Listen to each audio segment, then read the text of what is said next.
আলাইকুম। আজকে আরেকটা নতুন ব্লগ ভিডিও নিয়ে চলে আসলাম। আপনারা সবাই কেমন আছেন?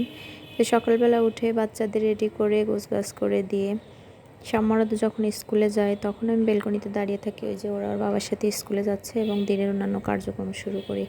রান্না বাড়া তো করতে হবে, বাচ্চাদের কোনো রকম রেডি করে দিয়ে বাসায় রান্না বাড়া, এর মাঝে কাটাকাটিও কিন্তু করে নিয়েছি। অনেকে মনে করেন যে না, কাজের মহিলা সব করে দেয়, কিন্তু না, নিজের কাজ নিজের করতে হবে সুস্থ থাকার জন্যে।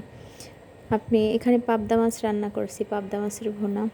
ডিম রান্না করব, আমি ভেন্ডি কেটে নিয়েছি।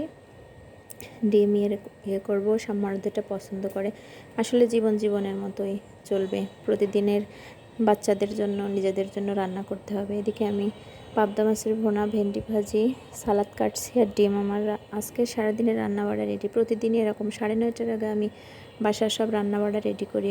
বাবাকে গোছগাছ করে আমি চেষ্টা করি বাসার খাবার তৈরি করে দেওয়ার জন্যে।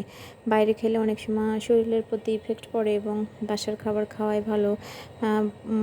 অনেক স্বাচ্ছন্দ্যভাবে খাওয়া যায়। এ তো এক বাটি ভাত, ভেন্ডি ভাজি, ডিম, পাবদা মাছ এবং সালাদ দিয়ে সুন্দর করে রেডি করে দিই। আসলে আপনার শরীর প্রতিদিন সমান যায় না, কিন্তু তারপরে যদি কাছের মানুষের জন্যে একটু কষ্ট করে চেষ্টা করে রান্না করে দেওয়া হয়, তারাও মনোযোগ সহকারে খায় এবং দিনটাও সুন্দর যায়। তাই তো আমরা সবাই সবার ফ্যামিলির জন্যে এটুকু কষ্ট করতেই পারি। সারাদিন ঘুম না পড়ে, ফোন না টিপে নিজের ফ্যামিলির সদস্যকে সময় দিন, তাদের ভালো ভালো রান্না করে খাওয়ান। সবাই যে এরকম করে তা না, কিছু মানুষের কথা বলছি।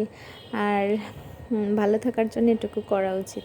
আল্লাহ হাফেজ। ভালো লাগলে আমার ভিডিওটা আরও বেশি বেশি দেখবেন, লাইক কমেন্টস করবেন। আল্লাহ হাফেজ।